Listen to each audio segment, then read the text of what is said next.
Chapter 22. Jonathan Harker's Journal.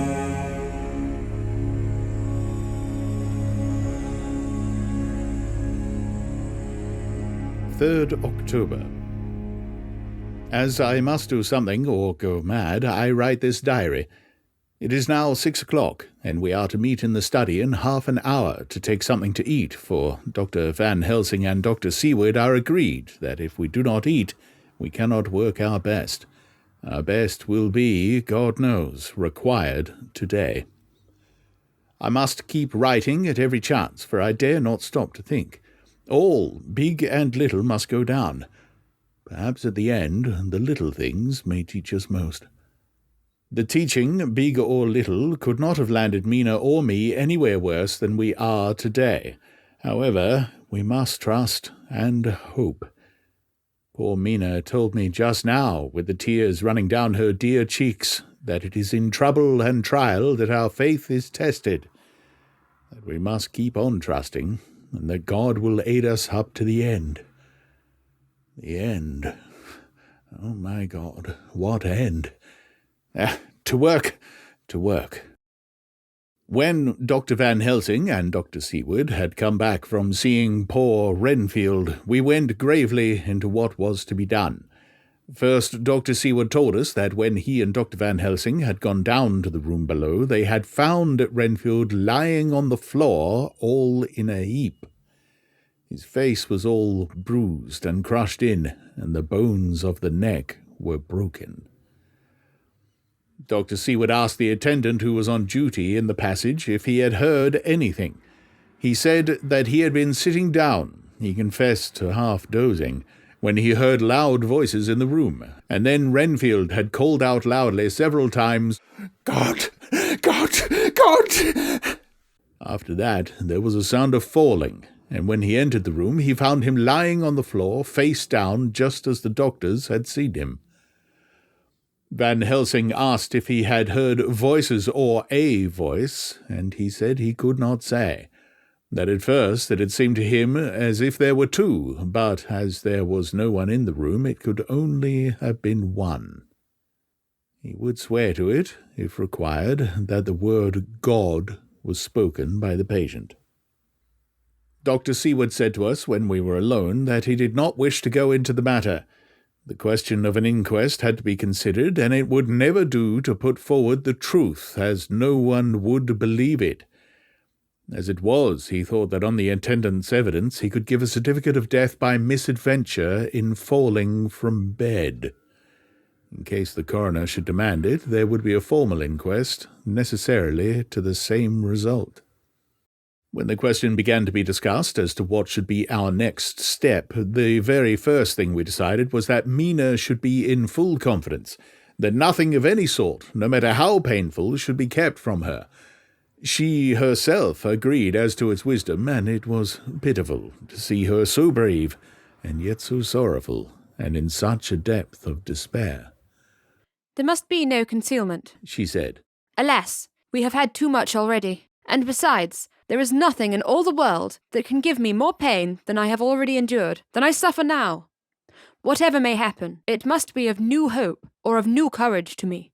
Van Helsing was looking at her fixedly as she spoke, and said suddenly, but quietly, "But, dear Madam Mina, are you not afraid, not for yourself, but for others from yourself, after what has happened?" Her face grew set in its lines, but her eyes shone with the devotion of a martyr as she answered, No, for my mind is made up." "To what?" he asked gently, whilst we were all very still, for each in our own way we had a sort of vague idea of what she meant. Her answer came with direct simplicity, as though she were simply stating a fact. "Because if I find in myself, and I shall watch keenly for it, a sign of harm to any that I love, I shall die." "You would not kill yourself?" he asked hoarsely. "I would, if there were no friend who loved me, who would save me such a pain and so desperate an effort." She looked at him meaningly as she spoke. He was sitting down, but now he rose and came close to her and put his hand on her head as he said solemnly, "My child, there is such a one, if it were for your own good. For myself, I could hold in my account with God to find such a euthanasia for you, even at this moment, if it were best. Nay, were it safe. But, my child—" For a moment he seemed choked, and a great sob rose in his throat. He gulped it down and went on. "There are here some who would stand between you and death. You must not die. You must not die by any hand, but least of all your own, until the other who has fouled your sweet life is true dead. You must not die, for if he is still with the quick undead, your death would make you even as he is. No, you must live. You must struggle and strive to live, though death would seem a boon unspeakable. You must fight death himself, though he come to you in pain or in joy. By the day or the night, in safety or in peril, on your living soul I charge you that you do not die, nay, nor think of death, till this great evil be past." The poor dear grew white as death, and shook and shivered, as I have seen a quicksand shake and shiver at the incoming of the tide. We were all silent. We could do nothing. At length she grew more calm, and turning to him said sweetly, but oh, so sorrowfully, as she held out her hand, "I promise you, my dear friend, that if God will let me live, I shall strive to do so, till, if it may be in his good name, this horror may have passed away from me." She was so good and brave that we all felt that our hearts were strengthened to work and endure for her, and we began to discuss what we were to do.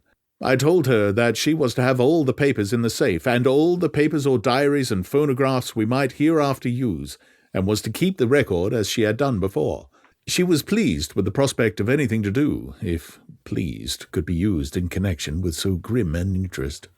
As usual, Van Helsing had thought ahead of everyone else, and was prepared with an exact ordering of our work. "It is perhaps well," he said, "that at our meeting after the visit to Carfax we decided not to do anything with the earth boxes that lay there. Had we done so, the Count must have guessed our purpose, and would doubtless have taken measures in advance to frustrate such an effort with regard to the others. But now he does not know our intentions. Nay, more, in all probability he does not know that such a power exists to us as can sterilize his lairs, so that he cannot use them as of old. We are now so much further advanced in our knowledge as to their disposition that when we have examined the house in Piccadilly, we may track the very last of them. Today, then, is ours, and in it rests our hope. The sun that rose on our sorrow this morning guards us in its course. Until it sets tonight, that monster must retain whatever form he now has. He is confined within the limitations of his earthly envelope. He cannot melt into thin air, nor disappear through cracks or chinks or crannies. If he go through a doorway, he must open the door like a mortal. And so we have this day to hunt out all his lairs and sterilize them. So we shall, if we have not yet catch him and destroy him, drive him to bay in some place where the catching and the destroying shall be in time sure." Here I started up, for I could not contain myself at the thought that the minutes and seconds so preciously laden with Mina's life and happiness were flying from us, since whilst we talked, action was impossible. But Van Helsing held up his hand warningly.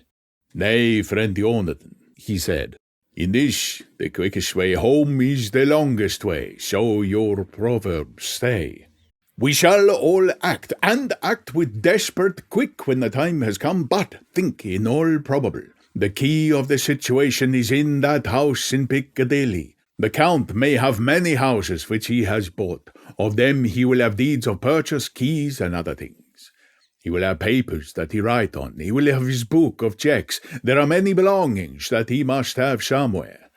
Why not in this place so central, so quiet, where he come and go by the front or the back at all hours, when in the very vast of the traffic there is none to notice?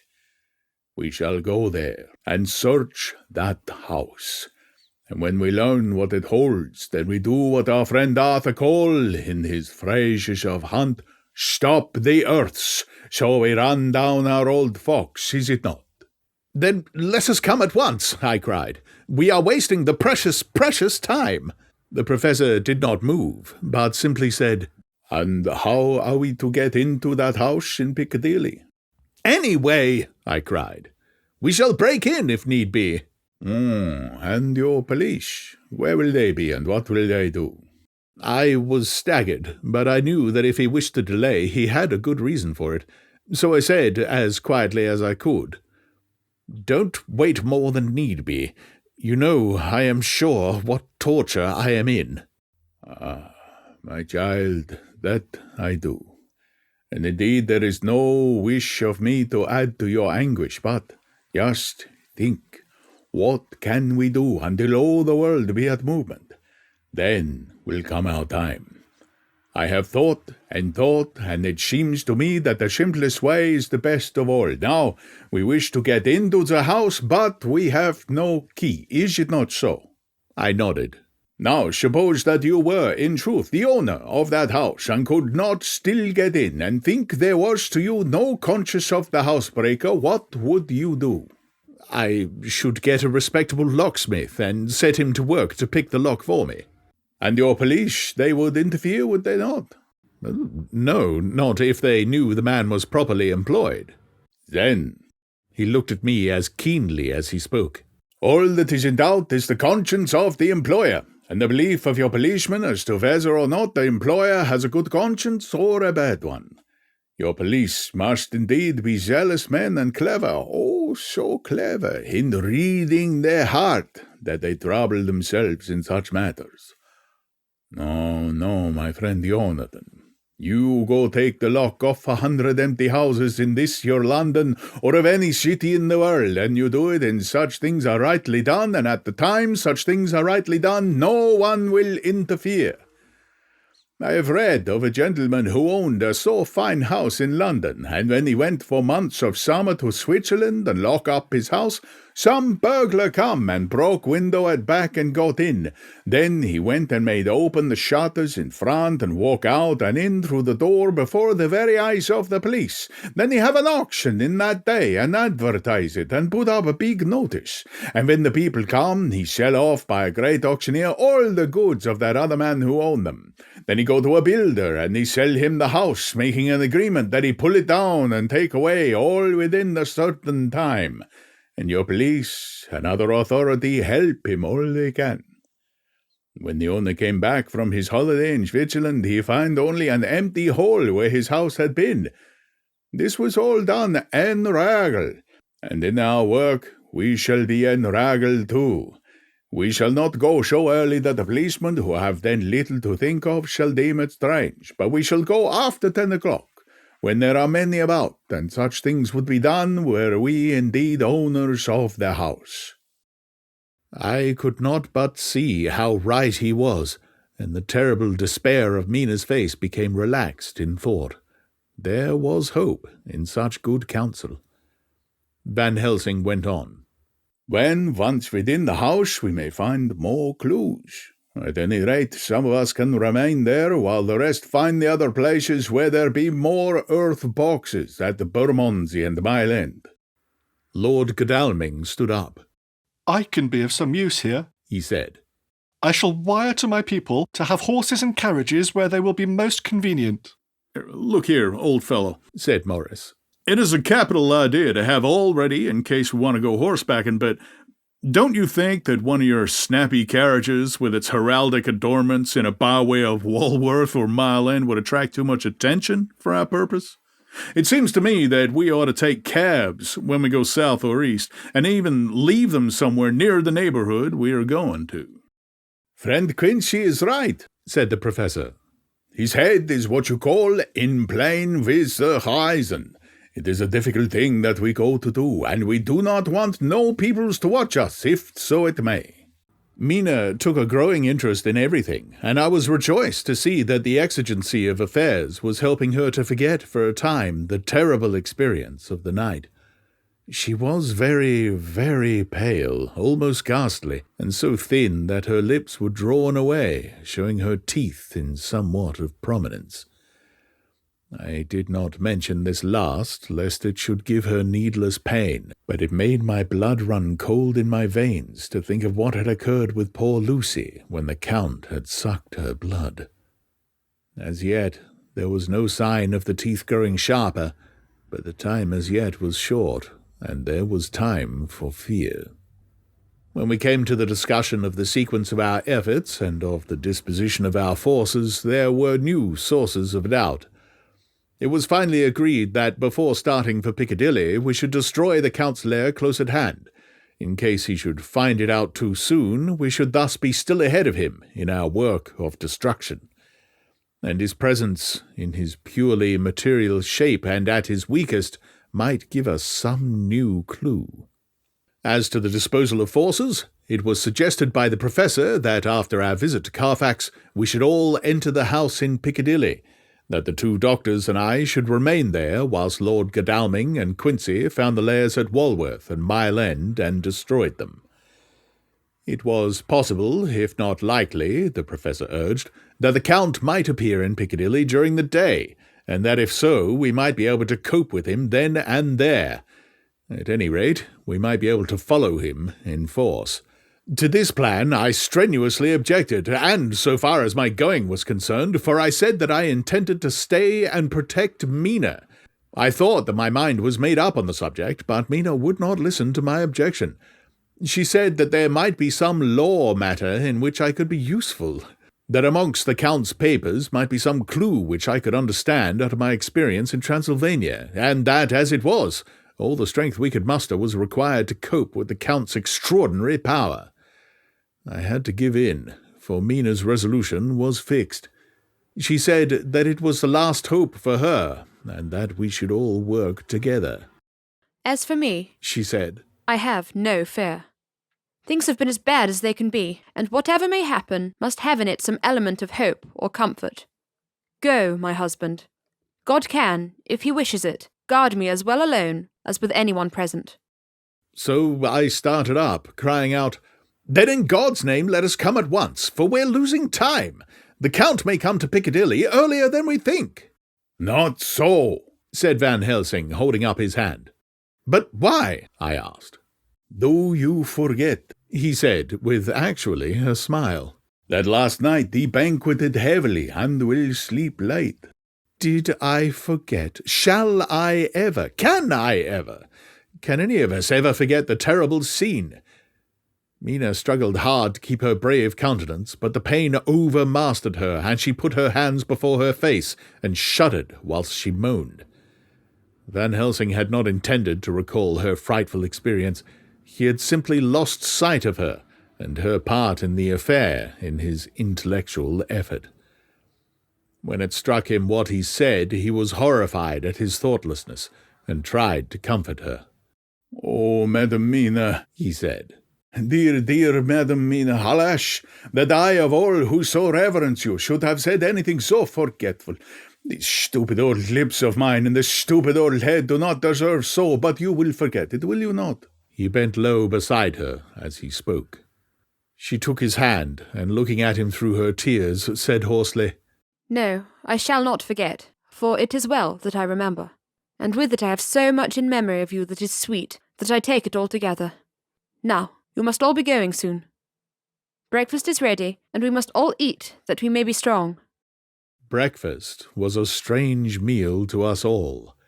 We tried to be cheerful and encourage each other, and Mina was the brightest and most cheerful of us.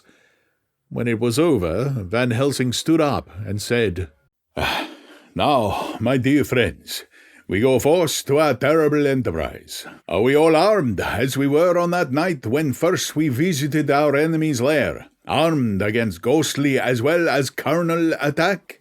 We all assured him. "Then it is well. Now, Madam Mina, You are in any case quite safe here until the sunset, and before then we shall return, we shall return. But before we go, let me see you armed against personal attack. I have myself, since you come down, prepared your chamber by placing of things of which we know, so that he may not enter. Now let me guard yourself. On your forehead I touch this piece of sacred wafer, in the name of the Father, the Son, and the... There was a fearful scream which almost froze our hearts to hear. As he had placed the wafer on Mina's forehead, it had seared it, had burned into the flesh as though it had been a piece of white-hot metal. My poor darling's brain had told her the significance of the fact as quickly as her nerves received the pain of it, and the two so overwhelmed her that her overwrought nature had its voice in that dreadful scream. But the words to her thought came quickly.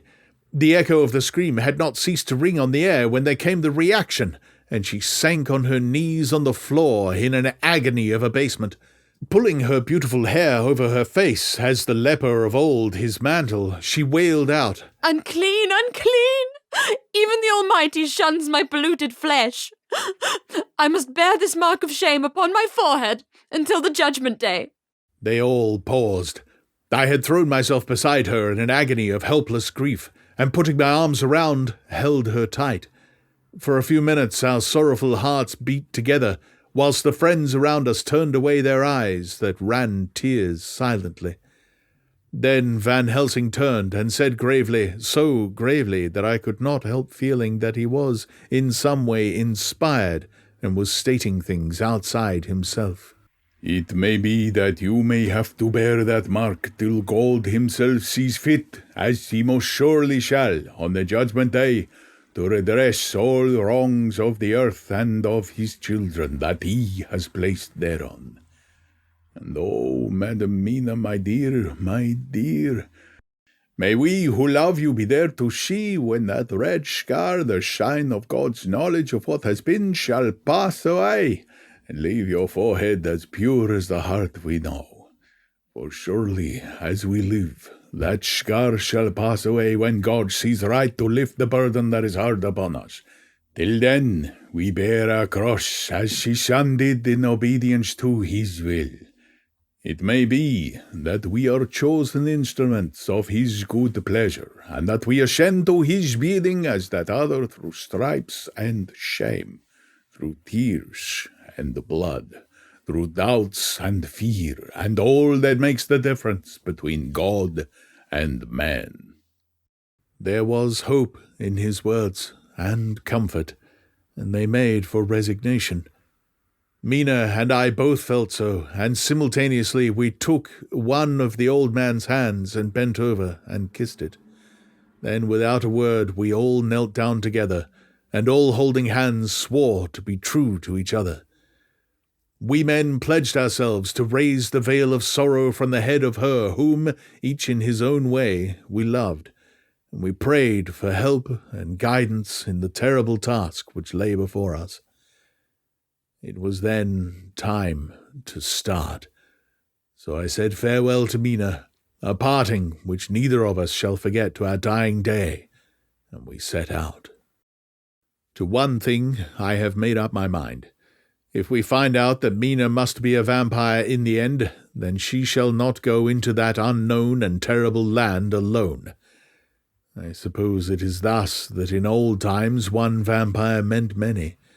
Just as their hideous bodies could only rest in sacred earth, so the holiest love was the recruiting sergeant for their ghastly ranks.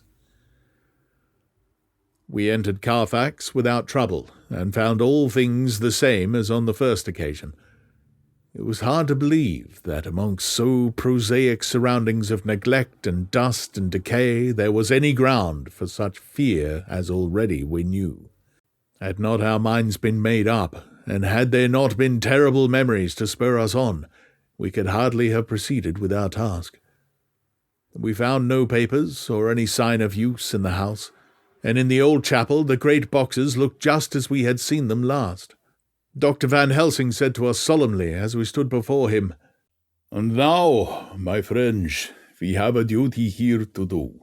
We must sterilize this earth so sacred of holy memories that he has brought from a far distant land for such fell use.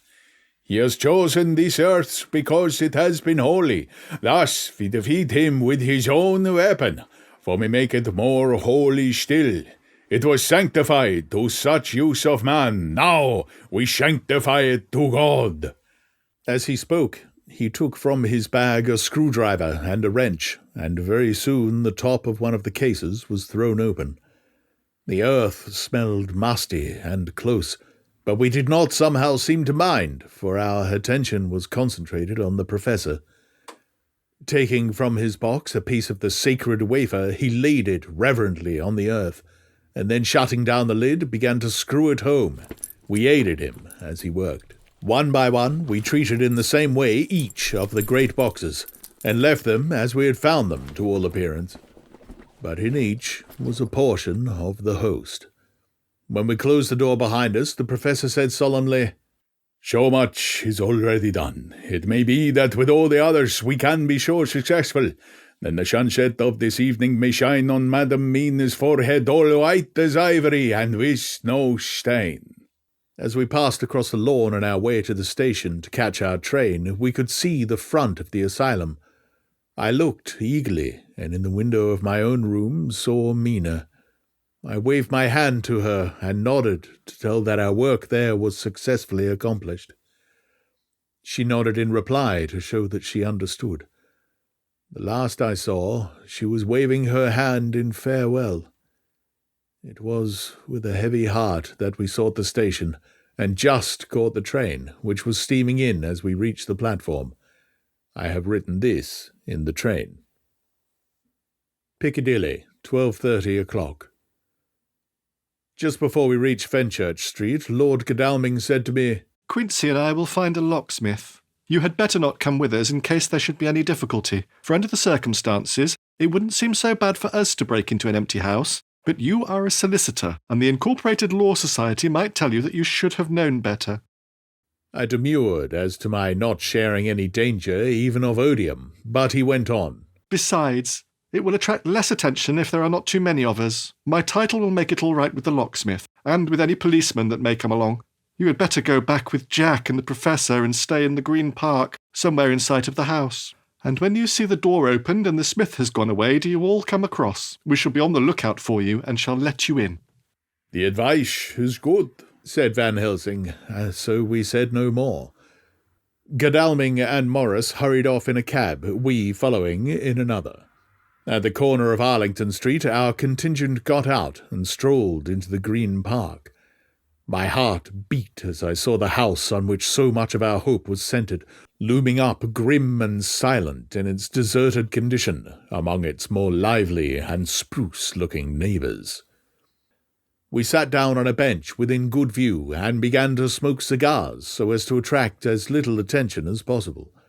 The minutes seemed to pass with leaden feet as we waited for the coming of the others. At length we saw a four-wheeler drive up. Out of it, in leisurely fashion, got Lord Godalming and Morris, and down from the box descended a thick-set working man with his rush-woven basket of tools. Morris paid the cabman, who touched his hat, and drove away. Together the two ascended the steps, and Lord Godalming pointed out what he wanted done. The workman took off his coat leisurely and hung it on one of the spikes of the rail, saying something to a policeman who just then sauntered along. The policeman nodded acquiescence, and the man, kneeling down, placed his bag beside him.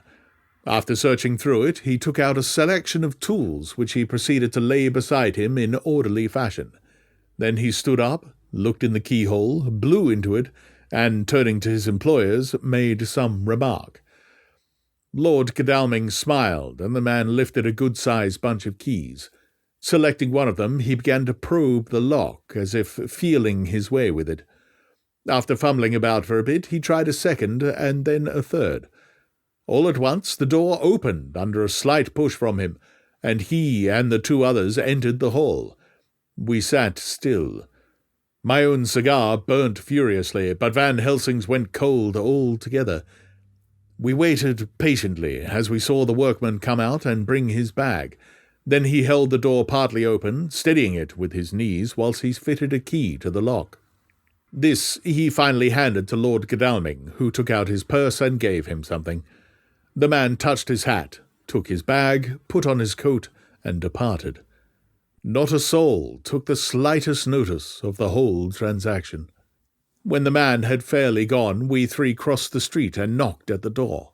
It was immediately opened by Quincy Morris, beside whom stood Lord Godalming, lighting a cigar. "This place smells so vilely," said the latter as we came in. It did indeed smell vilely, like the old chapel at Carfax, and with our previous experience it was plain to us that the Count had been using the place pretty freely. We moved to explore the house, all keeping together in case of attack, for we knew we had a strong and wily enemy to deal with, and as yet we did not know whether the Count might not be in the house. In the dining room, which lay at the back of the hall, we found 8 boxes of earth, 8 boxes only out of the 9 which we sought. Our work was not over, and would never be until we should have found the missing box. First, we opened the shutters of the window, which looked out across a narrow stone-flagged yard at the blank face of a stable, pointed to look like the front of a miniature house. There were no windows in it, so we were not afraid of being overlooked. We did not lose any time in examining the chests. With the tools which we had brought with us, we opened them, one by one, and treated them as we had treated those others in the old chapel. It was evident to us that the Count was not at present in the house, and we proceeded to search for any of his effects. After a cursory glance at the rest of the rooms, from basement to attic, we came to the conclusion that the dining room contained any effects which might belong to the Count, and so we proceeded to minutely examine them. They lay in a sort of orderly disorder on the great dining-room table. There were title deeds of the Piccadilly house in a great bundle, deeds of the purchase of the houses at Mile End and Bermondsey, notepaper, envelopes, pens, and ink. All were covered up in thin wrapping paper to keep them from the dust. There was also a clothes-brush, a brush and comb, and a jug and basin. The latter contained dirty water which was reddened as if with blood. Last of all was a little heap of keys of all sorts and sizes, probably those belonging to the other houses.